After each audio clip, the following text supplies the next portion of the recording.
Hi, thanks for all coming. I know it's super early, so I appreciate you guys being here. Okay, so it all kind of started with a peach. And I painted this painting back in 2012 or so. I was still an art student. I was standing around in the kitchen with my good friend Mary at the time, and we were just chatting. We saw this peach on the counter, and she turned to me and she's like, "Hey, I actually had a dream last night that you were here with me in the kitchen. We saw this peach and we cut it open, and then you painted it." I was like, "Oh, cool." So we cut it open, and then I painted it, and that's really all it is. And it's kind of like, you could say that this was the start of many things in terms of exploring all of the sensuality in my paintings. So remember this peach because it's going to come back later. So then I went on and I painted this painting called Dream of the Fisherman's Wife. And it's my Korean version on the left there, based on the original done by Hokusai, who many of you might know him more for his Great Wave woodblock prints. It's in like all the Japanese restaurants. It's at Homa, actually, on display. And so I did my kind of Korean version of that with oil paints.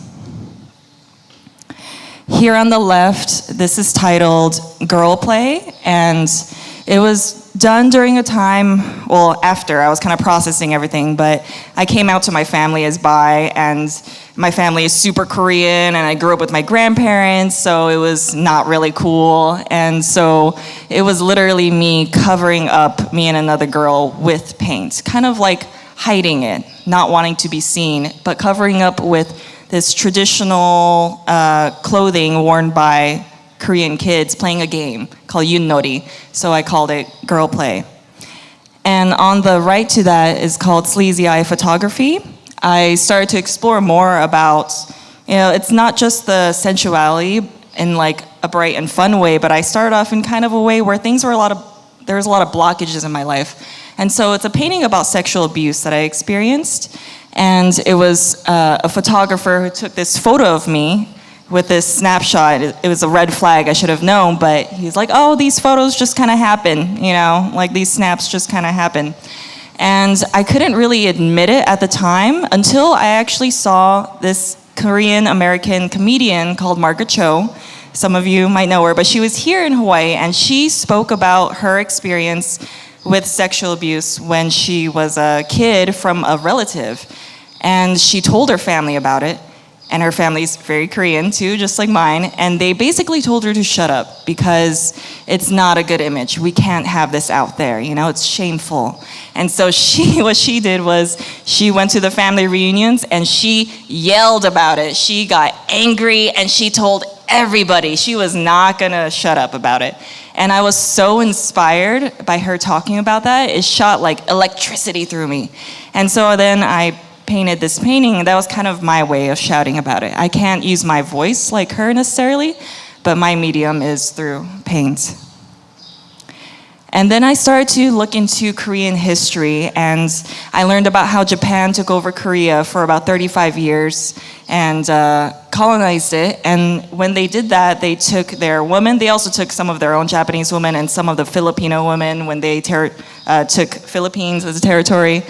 And they took them as sexual slaves. And so they were called comfort women. The term has kind of now changed, but this is titled Comfort Woman, and it's taken from a woodblock print where Japanese soldiers are sexually abusing a Japanese woman, and then there's Korean women kind of gathered around.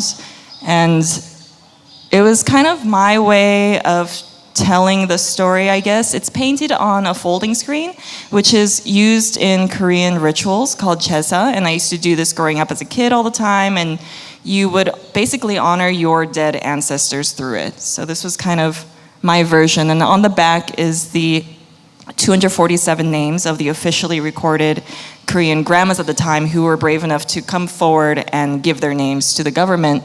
There were way more victims, but they were probably passed away at this point too. So that's their names on the back. And then I started to really look into more about my identity as a Korean American woman and thinking a lot about my American side and my Korean side. And K-pop is this was before it got really big. Like right now, everyone loves BTS and whatever, and I don't know K-pop, I really don't. But on the left here, I don't know who that person is, but I just found their image. And I just found it really interesting that K-pop is, for one, I don't really even see it as Korean. It's super westernized. And some of the K-pop stars aren't even Korean. Like there are a lot of them that are mixed, and a lot of the choreography is not so Korean, but they're like hyper sexualized, super sexualized women who are doing all these sexy moves, and yet it's such a conservative country, and I found that as like a really weird contrast. So that is titled Today's Korean Woman on the left, and I was just very curious about what that means for Korea as a country and moving forward in terms of feminist movement and how they're going to deal with all of that. On the right is called Westernization of Korean Sex, basically along the same themes as here as well. And then on the right here is called The Korean American Girl, and that's a self-portrait. There's two sets of eyes there. The top set of eyes are my eyes, and then below that are my mother's eyes. She has been gone from my life when I was young, so there's a lot that I'm exploring in terms of intergenerational, what gets passed down to us, searching for a female mother figure as well, and exploring femininity, because I didn't have that role model growing up. And again, mixing Western American life with Eastern Korean upbringing. Here is titled The Kiss 1 and The Kiss 2 on the right. And it's kind of harkening back to Girl Play, that painting I did, but instead of hiding and covering up, it's a lot more with embracing, and it's a bit more celebratory. We have brighter colors. None of it was really intentional, by the way. This is all kind of just like, I think it's pretty obvious, but like a visual diary for me. Art is my way to explore and process everything in my life. So this was me kind of, seeing things in a more positive light with who I am. And then we move on to the scroll series. I'm really into contradictions. So on the left here, it's called kyopo, and that's myself. Kyopo in Korean is kind of a term used for Korean people who are by blood Korean, but they either aren't born in Korea and they live somewhere outside of it, or they were born in Korea but they have moved and they are living somewhere else. And by native Koreans, it can be used kind of in a negative light. You're kind of seen basically as not Korean. You're like not one of us, because it's such a nationalistic country that if you're not living in Korea and you're doing all the Korean things and wearing all the same clothes and all that stuff, you're not Korean. And so I felt this big, just not fully welcome. It's maybe not the most positive thing, but after many years have passed, I kind of understand them too, in a sense. But anyway, I'm basically walking that line in between both worlds, and that painting is about embracing that. In the middle there, it's called idolization, and idolization was a slang in Korea. It's probably not anymore because slang changes so quickly, but it's about a girl who gets done up, like super over the top done up with plastic surgery, this and that, and Korea is like the plastic surgery capital of the world. You get plastic surgery, double eyelids is like the most common one, and that's done sometimes for your 18th birthday as a gift because it's that common. And so I painted my friend who has single eyelids and is natural and I think still very beautiful, juxtaposed with a plastic surgery body.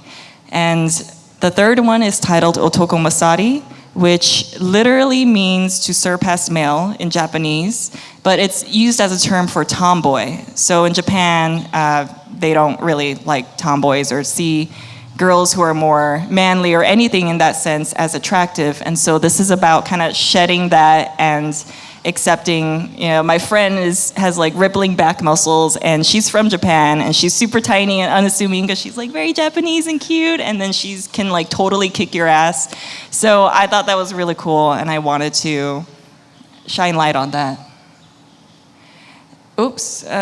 Here we go. This painting is called American Pie, and it's based on a pie chart, not the movie, but it's about the racial population makeup of the United States. So I kind of, just to simplify things, broke everyone down into 4 colors, and everyone is either fucking or fighting, because that's how I see America.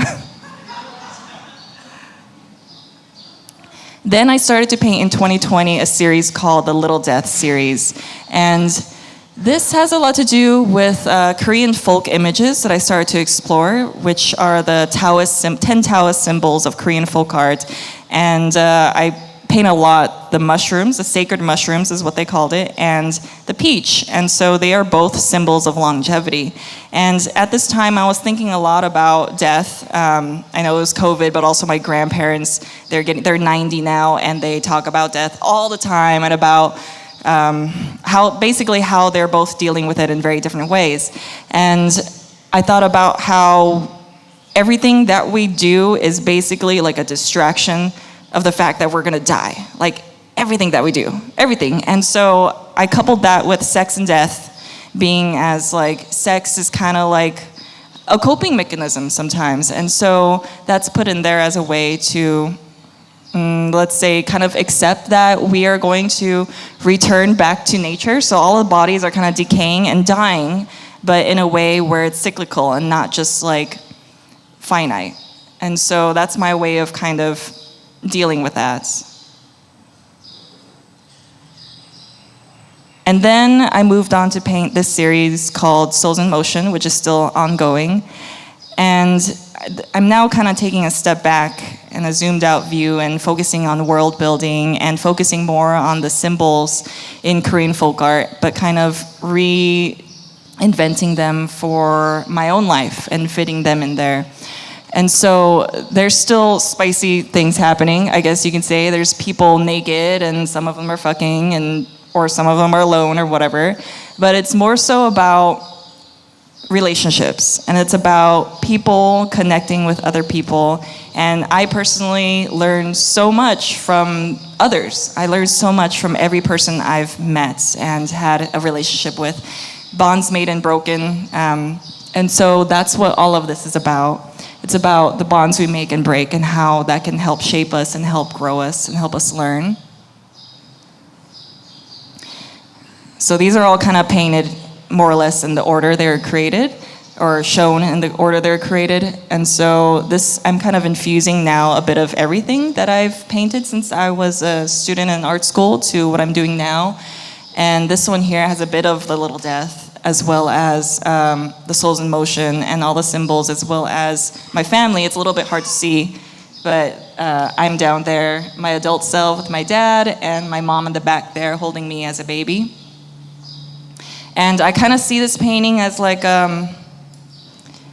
for one, mixing everything. It's intergenerational, thinking about everything that's been passed down to us and how we take all that and shape that and apply that to our life with the people that we meet too, and how that all affects everything. Have you guys seen the movie Everything Everywhere All at Once? I vibe with that movie so badly. But also these dragons, their tail kind of form what looks like a DNA spiral, and I think about how all that's embedded within us and passed down. This is another painting from the Souls in Motion series, kind of along the same lines. And then there for a while, I kind of got tired of painting people. I kept wanting to do less and less, and obviously they've gotten smaller and smaller within the painting as well. And then I just did a landscape, and I haven't done landscape since I was like a student, and I loved it. I was like, oh, something about that just felt so relieving to just paint a landscape. And so now we're back to the peach. So that peach that I painted in the beginning has really transformed now, and like I said, it's based off of Korean folk art. Only the Korean folk art peach looks like this. Japan had their own peach, China had their own peach. It all came down from China, and it all meant the same thing, longevity. But Korean's one had this like nipple shape and like what I see as like a sundial. And so I kind of pushed that and emphasized this femininity with it. And I guess it's kind of in a way me being very playful with it. And I think it was really me still kind of the journey of searching for what it means to be female for me, especially not growing up with a mom, and thinking about how that has shaped me and how I had to kind of figure that out for myself through trial and error, let's say. And so this image, this peach is, to me, very playful. It's very open. It's about like the divine feminine. It's about free flowing, letting go of control, and letting things just, free flow, unconditional love. And, oops. And then this one, I had a show recently where you can actually come up and squeeze these peaches. So I keep kind of reinventing this peach. And it was meant to be kind of like a stress relief ball, as well as very playful, like I said, and kind of like very strong, resilient, like the female symbol bounces back, and we're here to take care and give you unconditional love. And nowadays I'm painting the peach with like way more elongated nipple shape because I'm breastfeeding and I have a 4-month-old. So it's just kind of ever evolving, and fun stuff. That's it. Thank you so much. Thank you so much. Do you mind staying up here? We'll take a couple questions. So thank you for letting me put you on the spot.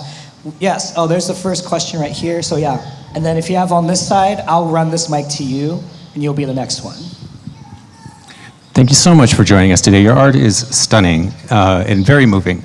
I just have a question though. And those first few images had big censored symbols over them. That's not a part of your art, is it? No, it's not. I just had to censor them for the talk today. They were a little too spicy, possibly. So you can look at the full image on my Instagram or on my website. Yeah, but I'm guessing that wasn't your idea to censor them? That wasn't my idea? No, it was not. Okay, so I just want to register my extreme displeasure with whoever's idea that was. Shame on you. But, I mean, really, you covered up this gorgeous person's art with these ugly symbols.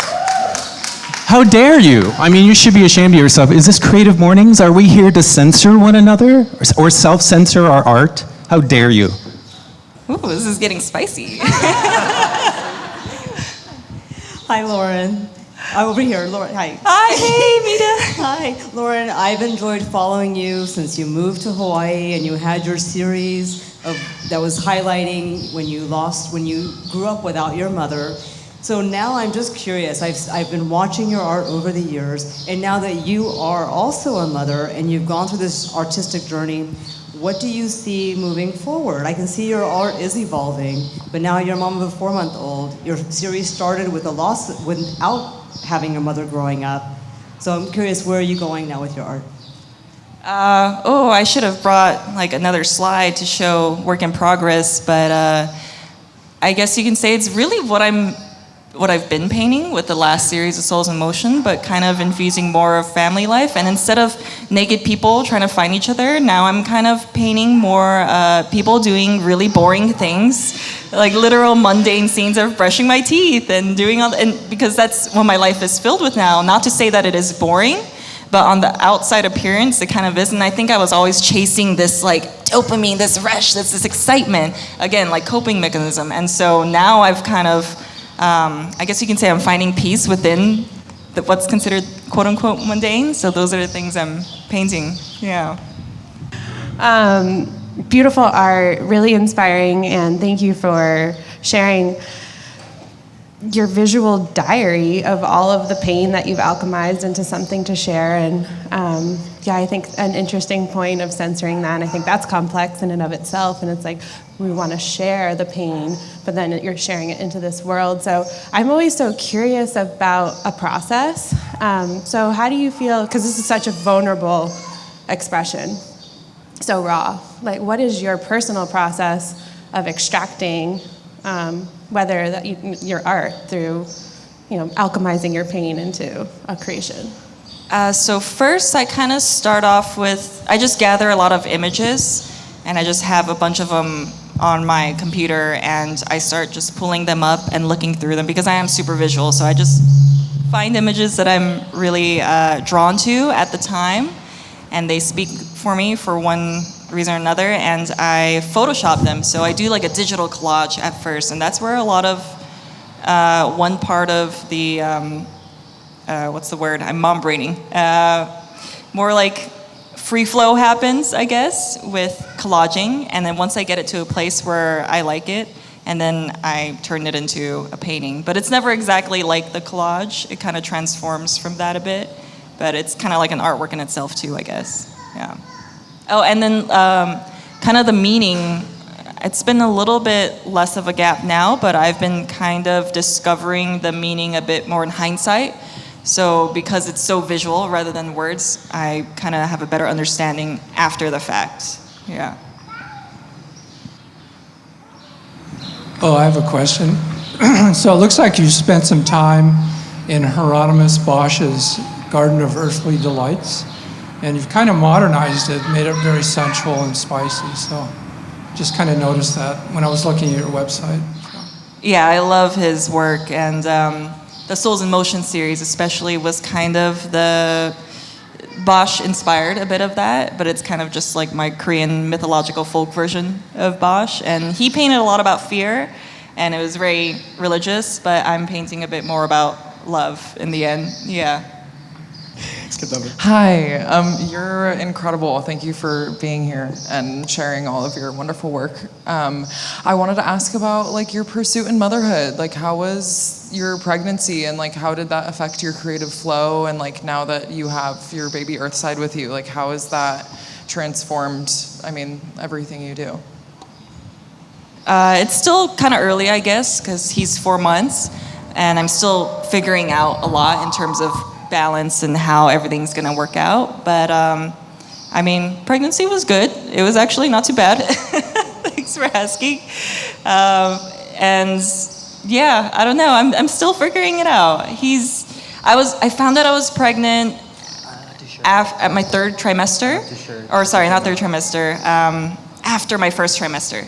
So I was working on a big show for Homa, and it was like some months behind, and I was pregnant, and I had this giant painting that I was working on. It wasn't in this slide, but it's basically like the size of a mural, and I'm working with oil a lot, which is very toxic to breathe in, and all that has to change, right, when you have a kid. At least when I was pregnant, I was like, oh no, I can't do that to him. So yeah, I just kind of powered through that final painting and then stepped away from oils, worked on some mixed media and different mediums that are less toxic, and now I'm just kind of finding my way back in. Yeah. Awesome. The final question. So I think there's one right there. Hi. I feel like a lot of women kind of struggle with bringing like the straight feminine side of them, and I know how you said you kind of struggled with like not having your mom around and kind of like embracing that like divine feminine type of side of you. I'm just wondering how, like, when was the turning point for that for you, and like even to translate it into your art and stuff like that? When was like the realization where you're like, yeah, I should embrace this, I should bring this into my art? I think it was actually really recently. In hindsight, looking back at my work, I think I was always trying to search for that within myself and my work and all that. But the turning point, I guess, really when I started painting Souls in Motion, that last series is when everything kind of clicked. And I actually took a break from painting for like a year. And I explored everything else. I explored, that's where the spongy peaches kind of came about, and ceramics, and just, I touched video art, everything. And it kind of helped open things up for me in a way where I felt very playful again, felt very loose again, and that came back in my work. And I think I just also personally needed that time off to not think about art and just reflect within my own self. Instead of thinking of producing, I was kind of caught in that mindset. And so that really helped me figure stuff out, if that makes sense. Wow, yeah. Awesome. Thank you so much. Can we give a hand?